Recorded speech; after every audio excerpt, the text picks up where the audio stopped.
If you are looking for the peak of embarrassment, this right here is how Trump's big UFC event kicked off.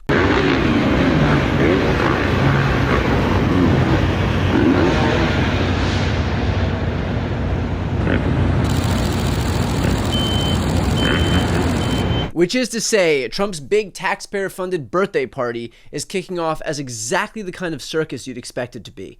And it's not just with Nitro Circus and these motorcycles. Here's the weigh-in.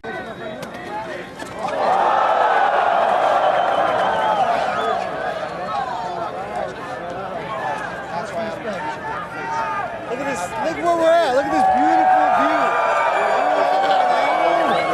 You want to act like a fucking animal? Enjoy it, enjoy it. Sorry, I was like an emotional little animal, like a female. Enjoy it, look at this, look at this. Oh, it's so pretty, it looks so good on you. It looks so good on you. Yeah, it does, so good. It does. So good. I think you are fighting for this, right? So good. Okay. No, this is not the belt we're fighting for. It's mine, boy. Look, looks much better on me. Not the belt we're fighting for. It's much better on me. And I don't know, maybe I'm being too precious about the Capitol complex being like hallowed ground for the trashiest event you could possibly imagine. But I think there's actually something else that bugs me. I wrestled for about a decade, starting at age 11. I loved everything about the sport, but especially that there was no way to skirt responsibility. Like, you can't just hang out in the corner and take credit for the rest of your team's actions. The bout is just you and the other guy. That's it. And you own that victory when you win. And that is a great feeling. Again, because you own it entirely. And I mean, it's absolutely a team sport in the sense that your teammates push you to be better in practice every single day. And if you don't have that, you simply won't be successful. But when you're out on the mat, you are on the mat and you have to perform. And there's no shortcuts. And that's good for somebody who wants to work hard. And I did work hard. I worked my ass off. I did pretty well. I won some championships. I learned a lot about discipline, and I made some great memories with my guys. And other mixed martial arts are the same. It is just two of you on the mat, in the ring, in the octagon, whatever it may be. And again, there's no shortcuts. There's no excuses. There's just hard work, discipline, technique, and heart. But you look at a guy like Trump, and this is somebody who has lied, cheated, and stolen his way through life. A guy who got rich off the backs of contractors who he refused to pay. A guy who slapped his name on products and brands that ultimately failed. A guy who has no lasting legacy other than his willingness to plow over people while enriching himself.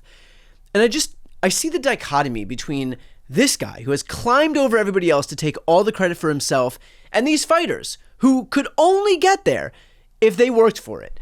And of course, yet again, Trump will watch these people do all the hard work, and yet he will bask in the spotlight of an event paid for in blood and sweat and tears that don't belong to him, and taxpayer funds that don't belong to him. Everything he has is the result of the labor of others, but he'll never give anybody else an ounce of credit because his ego demands that the attention shine solely on him. And I think that's a pretty apt microcosm for how he's governed, because while he swore on the campaign trail that he would focus on an America First agenda, since the moment he took office, it has been about him, about his new jet, his ballroom, his gold-encrusted Oval Office, his reflecting pool, his repaved rose garden, his triumphal arch, all for him. Meanwhile, you've got surging costs, gas is almost at its highest point ever, healthcare has been cut for tens of millions of Americans, food assistance has been gutted, electricity prices are surging, but he hasn't done anything to fix it because he just doesn't care. And it's not like he can't. Like, remember, this is Donald Trump we're talking about. When he wants something, he does it. He don't let anything stand in the way. Not the law, the courts, prosecutors, attorneys, judges, the Constitution. He just makes it happen. But only when it benefits him. And making sure that Americans can afford groceries and healthcare and housing and food assistance, none of that impacts him, so it doesn't get done. And the rest of his party, which has the power as a co-equal branch of government to at least step in and work on behalf of their constituents, even if he won't, they have collectively decided that it's more important to help Trump than the rest of America. The entire party exists to serve one person. Something to remember as you're deciding who to vote for come November. Just a quick note here to say that if you appreciate my work, which is and always will be 100% free, a small ask is if you could please pre-order my new book, The Day After, which explores how Democrats must finally wield power if they're fortunate enough to get it back. I'll also be on tour in DC, New York, and LA mid-July. You can grab tickets to the tour and you can pre-order the book at the same link, which I'll put on the screen and in the post description of this video. You can also find them at briantylercohen.com/book. Again, I'll never paywall a single piece of content, but this is the one time that I'll ask for some support for a book that I really think meets this moment. Thanks so much. You're watching the No Lie podcast. Next up are my interviews with ranking member of the House Oversight Committee, Robert Garcia, co-host of Pod Save America, Tommy Vitor, and head of data science at VoteHub, Zachary Danini. I'm joined now by the ranking member of the House Oversight Committee, Robert Garcia. Congressman, we have some new news here as it relates to Epstein and J.D. Vance, the vice president, that hasn't been in the spotlight before. Can you explain what that news is? Yeah, I mean, look, this is pretty bombshell reporting. The New York Times has obviously put out a pretty significant report. We also hear there's more to come about J.D. Vance actually now being centered in this Epstein scandal and cover-up. We had no idea that Vance had really been involved in the past. He's made some comments, but now we learned that J.D. Vance is basically hosting and leading meetings in the Situation Room about the Epstein investigation. Now, the Situation Room is used for national security, for issues of war and peace, for major issues around the country. And J.D. Vance, Susie Wiles, Kash Patel, Todd Blanche are having these meetings about Epstein in the actual Situation Room. And it's clear from this reporting that they're talking about ways of protecting Donald Trump. So it's very significant. It's the first time Vance is now at the center of this cover-up, directing, giving ideas, making suggestions, like it's including really bizarre ones. And so we've said we've got to talk to J.D. Vance and the rest of the folks in that room. Why are they playing cover-up for Donald Trump? In terms of getting J.D. Vance in front of the House Oversight Committee, what is the likelihood of that happening, and what action can and are you taking in service of that? Well, we just made the formal request to get J.D. Vance, to get Patel, Susie Wiles, some of the communication staff, folks that were in that room in front of the committee to Comer. At the end of the day, it's Comer's decision. Now, look, he may not go along with this, but we can put the pressure on. When we've put pressure on, we've heard from folks, if we force people to come in, and certainly we win the majority, we're going to expect these people are in front of our committee actually answering these questions. Look, J.D. Vance made some wild accusations, as well as provided some crazy ideas. He suggested that Tucker Carlson interview Ghislaine Maxwell. They're talking about how they can maybe pardon, what a pardon would mean for Ghislaine Maxwell. How can we get Ghislaine Maxwell to say that she had nothing to do with Donald Trump, or that Donald Trump had nothing to do with Jeffrey Epstein? This is a cover-up that we are reading about in real time. And now we know that J.D. Vance and Susie Wiles have been in on it. So they have a lot to answer for. And quite frankly, they have a lot to answer for to the survivors. How can Republicans justify potentially having wielded contempt powers for Hillary Clinton to testify in front of the House Oversight Committee as it relates to the Epstein files, but not J.D. Vance, who is on record perpetuating the cover-up? I mean, he seems a lot more involved in this thing than Hillary Clinton ever did, and yet they were willing to use whatever tools they had at their disposal and whatever punishments and accountability methods they had at their disposal to make sure that she appeared. So how do you justify bringing in one but not the other? You don't. I mean, the reality is that J.D. Vance has clearly now played a big role in this cover-up, and we just found out about it. And part of this is the fact that they're having these meetings in the Situation Room. Why are they there? They clearly viewed this as a massive security threat to who? To Trump? To their administration? They know that in that room, it's very obviously there is technology in that room that really ensures that folks don't find out what they're talking about. And so it's concerning that through the reporting through the New York Times, they're giving us a snapshot. But I want to know, how many times did they meet in the Situation Room? How many times was J.D. Vance involved? The reporting talks about certain instances, but there clearly, if we're reading about some, there has to be a lot more. Right. And so we have, I think J.D. Vance has a lot to answer for. And I hope he's asked by the press and the mainstream media, what the hell is he doing? And why is he trying to play cover up for Donald Trump? What does actually J.D. Vance know? Does he know what's in the files? Why haven't the rest of the files been released? These are all important questions. If Democrats are able to take the majority in Congress and you become chairman of the Oversight Committee, what will that mean in terms of you being able to wield your power to compel the testimony of someone like J.D. Vance, given the questions we now have? Look, I think that J.D. Vance, first of all, it's clearly, and we already know that he's a liar and he does whatever Donald Trump wants him to do. That's been clear throughout this whole administration. He refuses to ever stand up to Donald Trump. And I think what we're learning here is that he's a much more central player in the Epstein cover-up than we had ever thought before. And so we're going to have to do everything we can to compel him to testify, to push the media, get public opinion. And I'll say, look, I was just looking at some reports and polling that the Epstein investigation and this broader kind of Epstein case is the single most bipartisan thing in the country. Yeah. And it's where Donald Trump is actually the weakest. More people care, Republicans care about this and believe that Donald Trump is failing at this than any other topic, more than the economy, more than immigration, more than anything else. Democrats as well. And so it's united the country. And so if J.D. Vance thinks he's just going to go walk around and we're going to allow him to tell lies and not answer questions, he's mistaken. Have you gotten any sense from your Republican colleagues whether there is I'm sure there's not an appetite to call J.D. Vance in to testify, but an openness, a willingness? Do you think that those people could be pressured to call J.D. Vance to testify? I think there are going to be some Republicans, Tom Massey, Nancy Mace, Lauren Boebert, that might be supportive of that type of effort.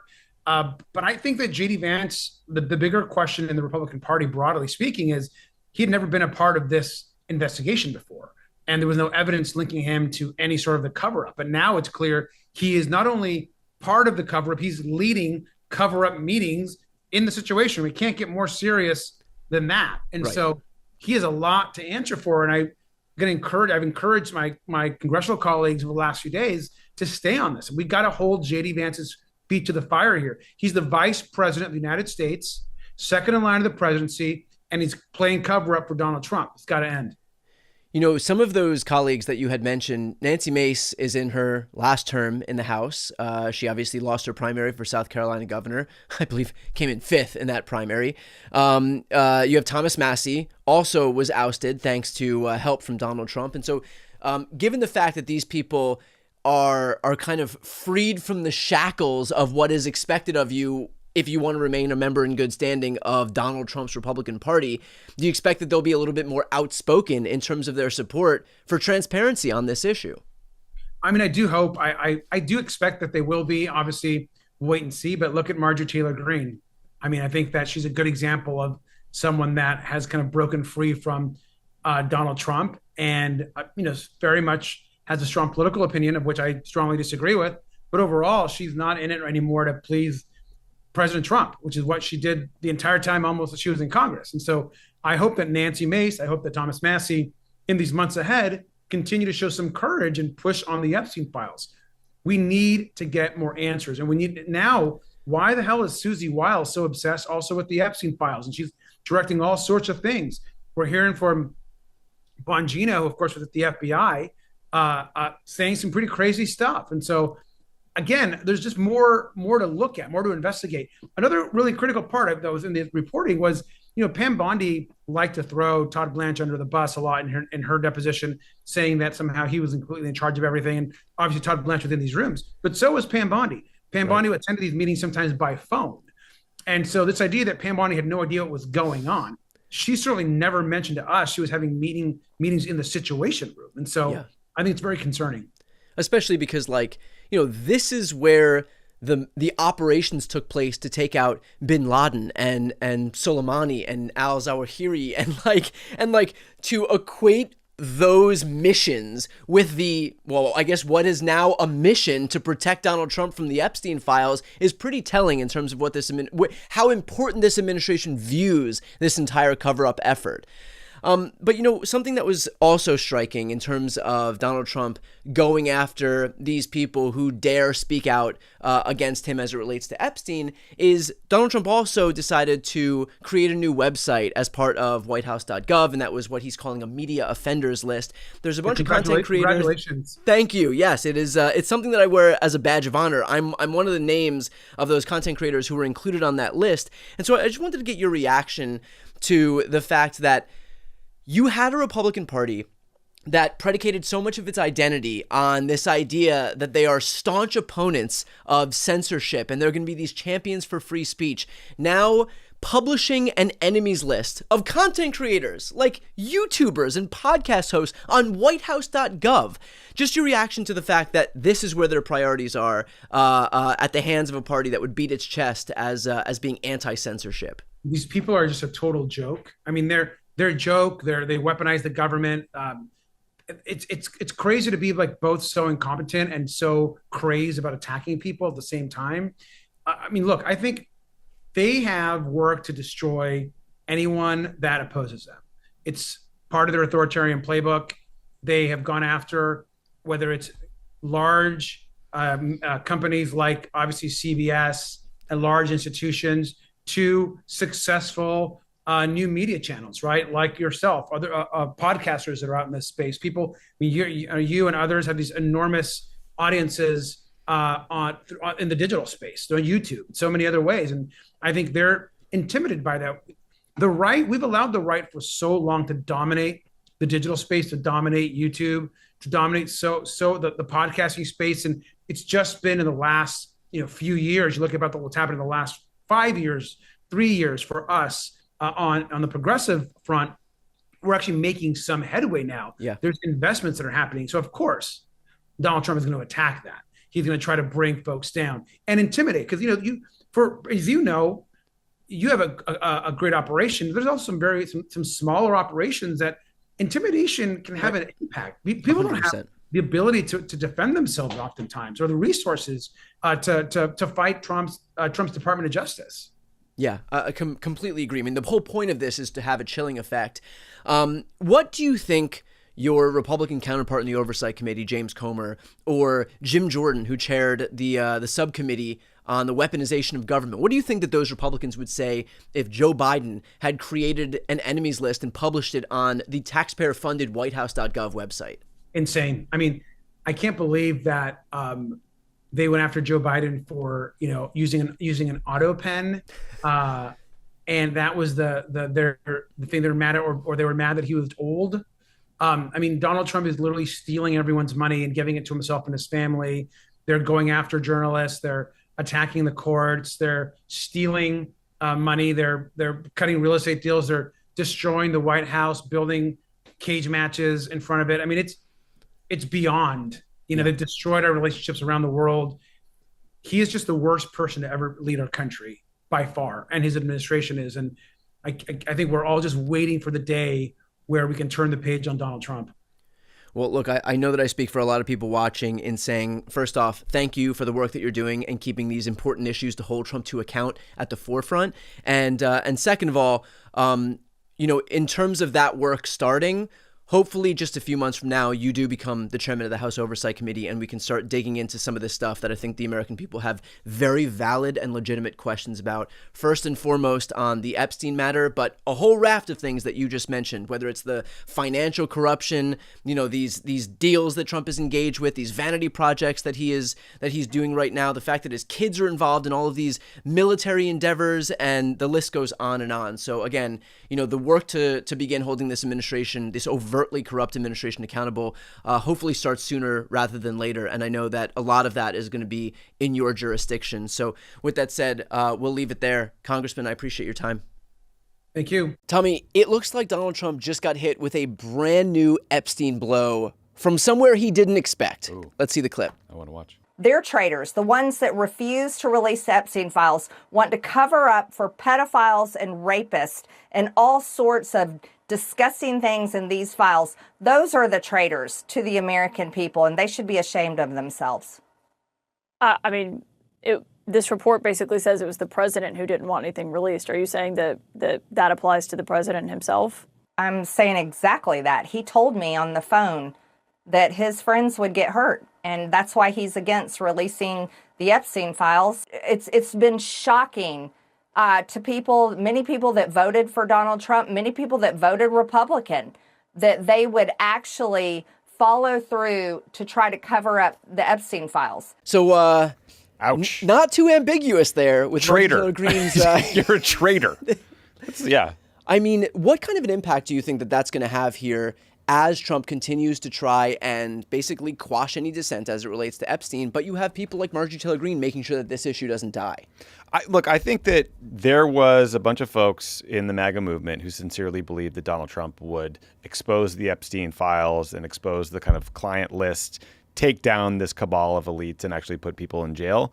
That might have been a little bit naive, right? I think we all can agree with that. But there's Wait, you think the guy who had been photographed a billion times literally next best to friends with Jeffrey Epstein, his best friend for 10 years, that might have been misleading? But like we all know that there was a group of people in the MAGA world, like especially the podcast universe, who like were really, really focused on this. And they believe Marjorie Taylor Greene is sincere, and they're probably still listening to her, and she'll keep the issue alive. Like Donald Trump, this big article in the New York Times about the desperate efforts last summer to spin and cover up the Epstein files is like kind of bringing back this issue. And it just shows that Trump cannot make this go away. It's just never, ever going to go away.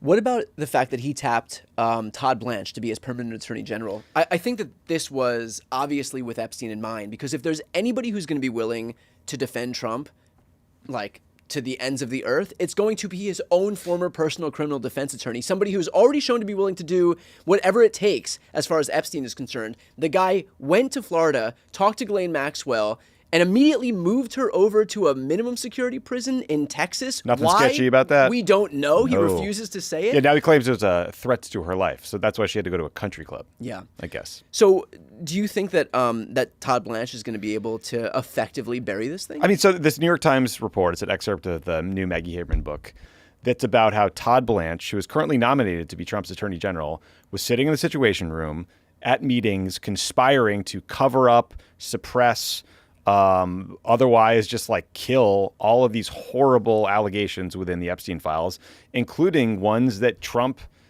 like had sex or sexual contact with one of Epstein's victims. Yeah. You know, it's like really awful stuff. So my hope is that Democrats, if Todd Blanche really has confirmation hearings, Democrats should hammer him on this. Like, what were you doing in these meetings? Whatever happened to the Department of Justice having some distance from political decision making in the White House, right? Like, this is totally inappropriate collusion. I wonder if there's going to be Republicans who are going to be willing to buck Trump and actually join in on this effort to get some transparency here, because we've also seen what happens, and I think this was by design, we've seen what happens to Republicans who aren't willing to toe the line. And, you know, Thomas Massie is out of Congress, John Cornyn out of the Senate, Bill Cassidy out of the Senate. And so these are not like squishy libs, right? Like these are people who have voted with Trump more than 90% of the time, in some cases all the time. And yet whatever they did, whatever one thing they did that caught his ire was enough for him to like cut them off. And so, you know, when Todd Blanche shows up for these confirmation hearings and is posed a tough question by a Republican, do they become persona non grata in the GOP? Does that mean that their career in Congress or the Senate is effectively over? Yeah, I don't know. I mean, hopefully some of them have a little bit of courage. I mean, interestingly, today alone, it sounds like Republican efforts to get rid of Bill Pulte or his nomination to be the director of national intelligence finally worked because Trump announced he was naming someone else. Like, ultimately, there is a line. We just have to help Republicans find the courage to touch it. And, I also presume that Bill Pulte is not a hill that Trump is really willing to die on, but the Epstein stuff is different because that directly implicates him. Yeah, although what he was hoping to do with Bill Pulte is install him as director of national intelligence and then use that job to find all the information and authorities and sure, but he could find some other kill hack. His enemies. He can find some hack who's easier to get confirmed. For sure, but do you think is it Jay Clayton who is? It's like the Southern District of New York. And do you think that person is going to be as malleable as Bill Pulte would have been? I know nothing about Jay Clayton, but I know that Bill Pulte has literally zero qualification for the job. I mean, this guy is like overseeing Fannie and Freddie's, working in the mortgage world. Before that, he was going to conferences and encouraging people to pump and dump Best Buy stock. I'm sure you've seen the video of like him at this conference where someone's just whacking another guy in the face with a dildo. Drew, cut that in here. Here's the first ever, man, live fucking dildo slap on the PP Live. Pulte, look at this fucking thing. All right. Come on. Harder, daddy. All right, fine. There you fucking have it. The first dildo slap in history live. So, Bill, this says Bill Pulte fucks All right. Thank you. And then if you notice it's got a tramp stamp with a butterfly I on like the back. it, only the young. One ass cheek set. Yes, it does say only the young on the back here. Only the young, December 14th. That looks pretty badass. We have a mushroom stamp on the head of it and Bed Bath on one cheek and GME. Oh, fuck. GME on the other. I got too excited there. So, that's like when Yeah. it's someone who's like that, when it's like a Kash Patel, right? Or a Bill Pulte who has like literally no business in the job only because you're doing Trump's bidding. Like that's when I get the most nervous. But that's the whole cabinet. Yeah, I but mean, look, listen. Pete Hegseth is not there because he is competent at running the military or any department. But Pete Hegseth served in the military. Sure, You know what I mean? Sure. Like, I guess if the bar is that low and Bill Pulte doesn't even meet that low bar, then that is them missing the point. Tulsi Gabbard, right? Yeah. Like she was served in the army for like 20 years. Yeah. She was a member of Congress. She was on the Intelligence Committee. I don't think she was qualified for that job. I don't think she was the right person. Right. But she wasn't like just like coming out of the, owning a chain of like Quiznos or something like Bill Pulte is. He's like, we were doing Oppo on him, like digging for research for Pod Save the World, and we found an interview he did on a podcast that specializes in HVAC issues. That HVAC to Intel community pipeline is strong. Yeah, they build pipelines to connect your heating and your air conditioning to the nation's intelligence to the infrastructure. plumbing. Yeah. Anyway, crazy. Yeah. Well, on that point, it was funny to see when the Knicks played Game 3, to see like Howard Lutnick on the sidelines. That sucked. I know. And it is a bummer because, that should be the ultimate apolitical event and something that New York desperately needs, and has been really fun to watch the Knicks like really run this entire series. And it was great watching the entire. I mean, that moment, the whole world was waiting for that moment just as much as they were waiting for the actual game itself to see how badly Donald Trump would get booed. Yeah, dude, and it was so awesome because they clearly tried to set up the one shot of Donald Trump during the national anthem. Where you can't boo, you presumably? can't boo, and New Yorkers are like, wait. This is New York. Hold my fucking beer. I'm going to boo the shit out of this guy. And did you see the cuts from Bryant Park and like all these other places where they were just viewing it in the city? Yeah. People were going nuts. Yeah. Oh, it was great. Also, there were so many politicians at the game that night. Like Rahm Emanuel, Obama's chief of staff, was there. Yeah. Bloomberg was there like 2 nights ago. Yeah, I think somebody, one of the guys like fell into him. Like you don't realize how frail these people are. Is an old dude until you have like a 7 foot tall basketball player fall into their lap. That's what's crazy about watching an NBA game. It's like on TV, look, they're like taking charges and taking jump shots, but like up close in person, these guys weigh like 280. Yeah. They're just killing each other. Yeah. If they fell on a regular human being, let alone like a frail old guy. There is I think I brought this up to like a group of my friends the other day. Would you rather have to survive 10 seconds in an NFL game and you can make $10 million or just get $1 million? Get $1 million. I think that's the right answer. Do you 10 seconds in an NFL game, I think, would just. Do you understand what getting hit by an NFL cornerback would do to you? Okay, now imagine it's an inside linebacker. Yeah. Now imagine it's, Myles Garrett. Dead. Yeah. Dead. Look, man, that's why I asked the question. Those like medieval, those medieval tortures where like they pull you from every angle and like all your limbs come off? That would be me on the field, just like splayed out. Yeah. Is this good content? You'd like that, wouldn't you? Is this why people come to your channel? You're disgusting, Tommy. Disgusting. It's not that kind of a show. The nice part about this was knowing the fact that the only game the Knicks have lost now is the one that Donald Trump showed up to. Yeah, he definitely jinxed them. I mean, they were on like a 13-game heater, and Yeah. the guy decided he had to go to the game. He Second ruined longest the fan streak. experience. Second longest streak in NBA history. And then the next night, they came back for like the greatest comeback in NBA Finals history. Yeah. With Donald Trump not there. Yeah. It is pretty awesome. Like, this is where Trump is annoying. Like because of the conservative bent of like the sports media in particular, if this had been Joe Biden, he would be getting absolutely killed for this. Like, it would be like a national meme of like Biden, the jinx or the loser. I feel like Trump's not getting the commensurate about a shit. No, I agree with you, but I think that it's becoming less and less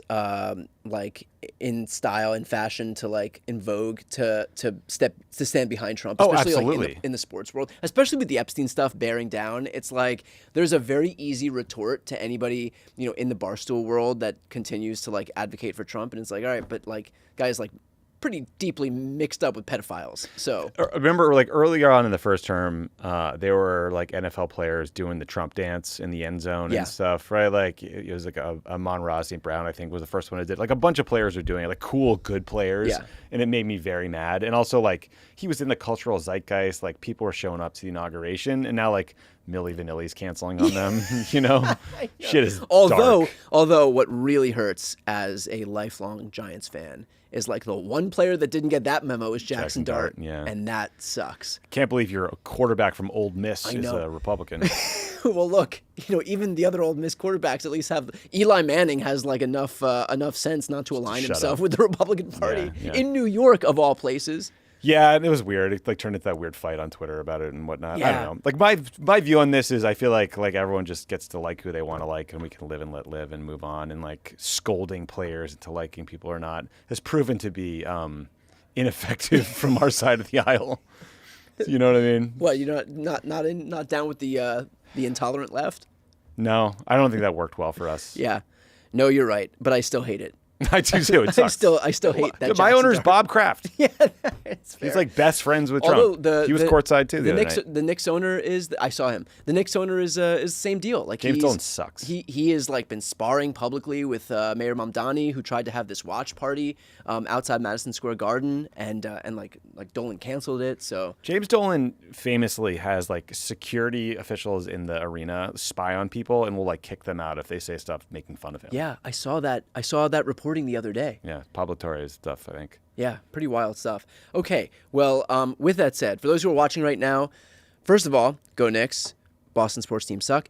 And second of all, if you're not yet subscribed to Pod Save America's YouTube channel, I'm going to put a link right here on the screen and also in the post description of this video. Completely free to subscribe, but a great way to elevate voices like Tommy's and the other guys at Pod Save America so that we can help build up this progressive media ecosystem. Tommy, anything to add? I love you. Thanks. All right, we'll leave it there. I'm joined now by the head of data science at VoteHub, Zach Danini. Zach, thanks so much for joining me. I wanted to talk to you because, A, I'm a huge fan of the work that you and VoteHub do, and it's especially important right now because we're seeing a new round of election denialism happening, but it's happening starting in California, which seems to me to show that Trump doesn't have a lot of isn't very discerning about how he deploys his election denial claims. But from the perspective of somebody who works in data science, can you speak about these claims of election denialism that are happening in LA and California more broadly? Yeah, so I think something that I want to start by saying is counting is truly very, very slow in California, right? Even compared to other West Coast states that count their mail-in ballots late. We're talking about only about half the vote being counted on election night.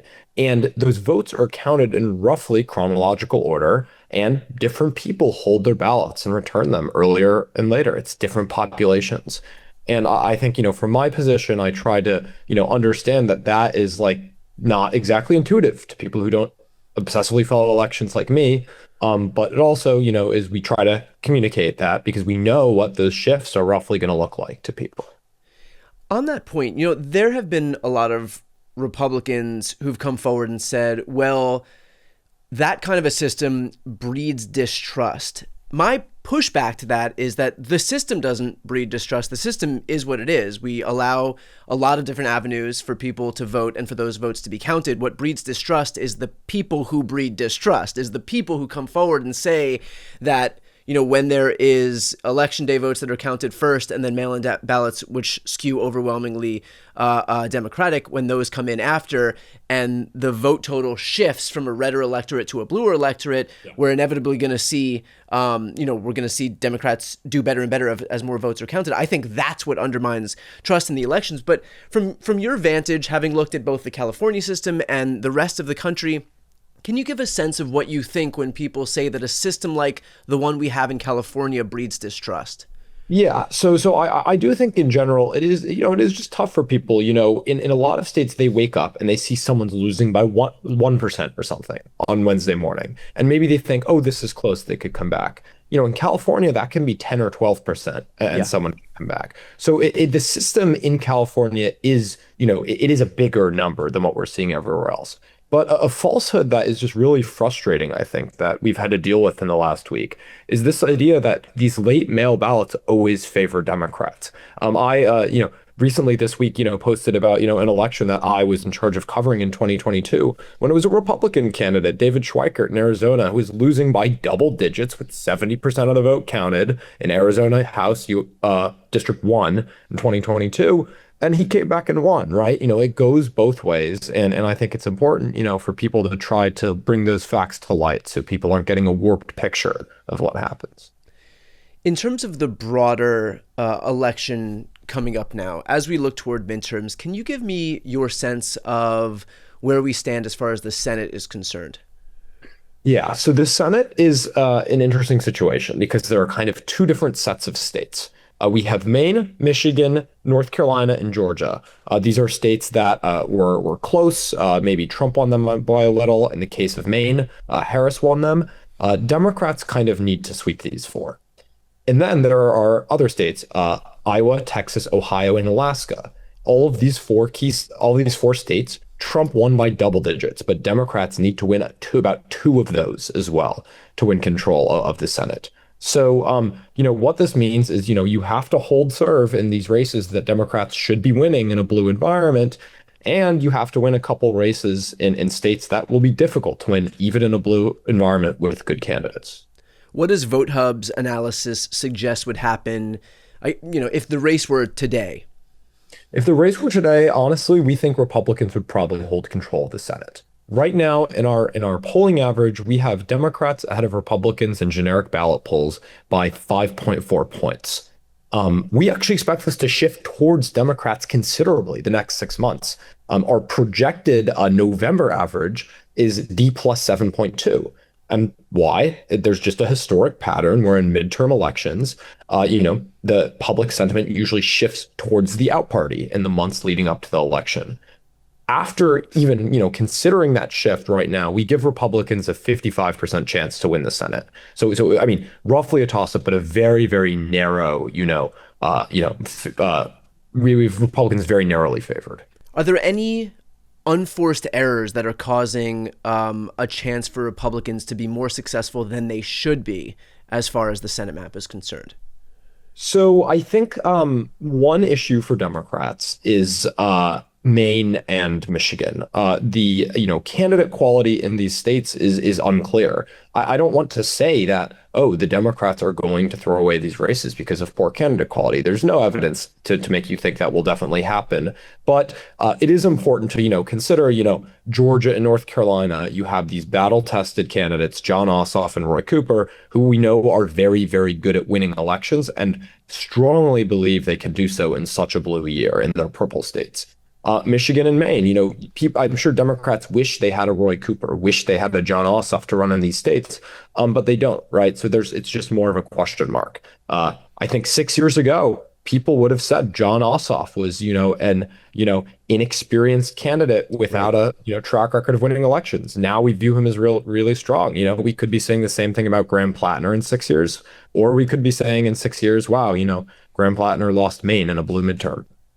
What about the House now? If we go over to the House as it stands in the aftermath of redistricting, I believe, if I'm not mistaken, Republicans were able to net another 12 seats this cycle as the result of redrawing maps. Does that put the Democrats' ability or likelihood to retake the House at risk? I think it's very important to know that Democrats are clearly favored to win the House. If the election was held today, they'd be clearly favored to win the House. And again, we expect things just to shift more towards Democrats in the next 6 months. I think I always tell people, American elections are, surprising things happen a lot, right? An 80% chance of winning the House, means that if you, flip a coin a couple times and get heads, right now we think Republicans, could feasibly win the House, but that something would really have to change, and it would be surprising and break historical precedent.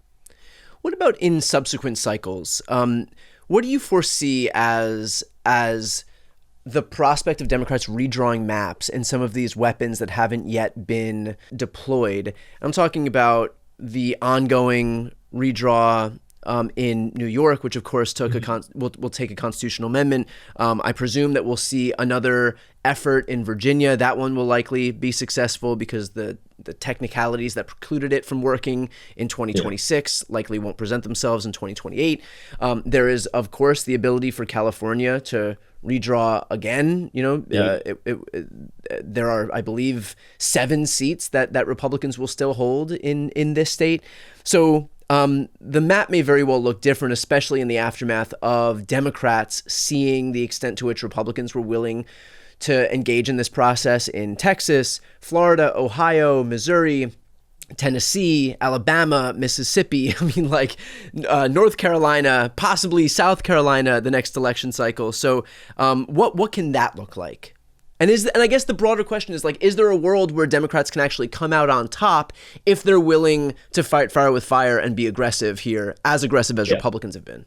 Yeah. So first of all, I think we have seen that Democrats are willing to fight fire with fire. In the 2022 redistricting cycle, I like to remind people in 2022 and 2024, the House had a pro-Democratic bias, right? Democrats, the House had a pro-Republican bias throughout the 2010s.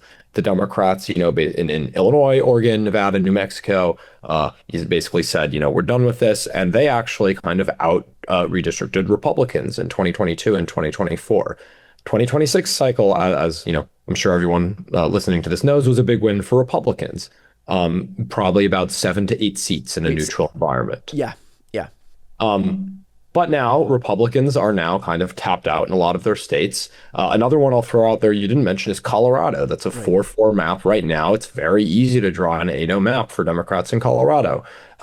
So Republicans are now kind of, maximally gerrymandered in a lot of their states. They, of course, always have a few more districts they can knock off. And, South Carolina, even go back to Alabama, Indiana, Kansas, Nebraska, but Democrats now have a lot more outstanding in Illinois, New York, Washington, Colorado. So we'll see how that develops. It's made it so that Democrats do need quite a blue environment to win the U.S. House in 2026. But the data right now points to that blue environment happening. I know this isn't really within your jurisdiction as a data scientist, but do you presume, based on what you know about these Democrats, that there's a difference between being able to do it, having the opportunity to do it, and them actually doing it? And the latter part of that is I think what Democrats as institutionalists have had more trouble bringing themselves to do. I mean, we even heard from J.B. Pritzker, who says, he's told me in our interviews about this very topic, he goes, I'm on team fight, but then decided to hinge any action in Illinois on whatever Indiana did. So not really as aggressive as I think he had suggested previously. So just judging from what you know about the Democrats who are in charge here, do you think that they'd actually be willing to deploy these tools even though they have the opportunity to use them? Yeah, I will note that Illinois already has, what I would consider a pretty heinous gerrymander, right? Both the eye test, when you look at the map. My home district is a noodle that stretches from Champaign to St. Louis. And then it would be, basically turning it into a completely maximal, super ugly bacon mander. It would probably actually be the lowest compactness gerrymander if Illinois went there, worse even than anything Republicans have drawn yet. That being said, you of course have states like New York and Colorado that are blue states, and if anything, maybe even have slightly Republican leaning maps right now. I think odds are definitely in the favor of Democrats redrawing in 2028. I think the Democratic outrage surrounding the Voting Rights Act being gutted by SCOTUS this spring was pretty big. And when we're talking about ugly maps, right? I think what happened in Tennessee really went past a line, honestly, that had been held for the most part by both sides. With the Memphis drawout is really, really, really extreme. So last question here. This is a little bit farther out into the future, but the prospect of a reallocation of electoral votes and the impact that's going to have post 2030. as it stands right now, even Democrats winning like the blue wall states in the Midwest wouldn't be enough to get them over the finish line. So how do you foresee that shaking out, given the fact that California will likely lose electoral votes, a lot of these blue states in the Northeast, for example, and on the West Coast, and those are going to be reallocated towards states in the Southeast and the Sun Belt? So yeah, something I really try to communicate with people is there is a lot of uncertainty surrounding reallocation. So what this means is, midway through the decade, we have these estimates about how we think people are moving across the country from something called the American Community Survey, the ACS. But the U.S. Census, the full U.S. Census, is only once every 10 years. Based on these mid-decade estimates, it looks like reallocation is going to be quite bad for Democrats. But there's uncertainty around that, right? If this is quite bad, it could be anywhere from like neutral for Democrats to like a total disaster. We're winning all 3 blue wall states, maybe, and Arizona isn't even enough. Yeah. So we don't quite know where it will end up. But directionally, a best case scenario for Democrats at this point is basically no change. A worst case scenario is having to win, two or maybe even 3 more states. If you think about, Nevada being pretty small in 2032. Yeah. I mean, although there is a world where, this is like me doing the thing that I think Democrats have been doing for the last 20 years, where it's like maybe Texas is poised to flip, but we've been saying maybe Texas is poised to flip forever, but we'll see. I mean, we have a strong candidate in James Tallarico, and perhaps if he's able to win, and there's such disgust over what the MAGA agenda has turned into in Texas, and voters there get a sense of like, okay, we stuck our necks out and voted for this Democrat for the first time, and he's performing well in the Senate. Maybe that'll allow them to be more open to other Democrats in the future. So look, time will tell on that stuff. Zachary, for those who are watching and listening right now, where can they see and hear more from you? You can follow VoteHub or my name, Zachary Danini, on X. You can go to our website at votehub.com. We do a lot of coverage on election nights. We have a midterms forecast we worked very hard on. We do a lot of scraping of precinct data, so you can see the most detailed maps as they update in real time on election night. Awesome. Well, I appreciate the work that you do and you taking the time today. Thank you very much for having me on. To listen to the audio version of this episode, click the link right here on the screen to subscribe. And of course, to see more video content, that subscribe button's on the screen as well.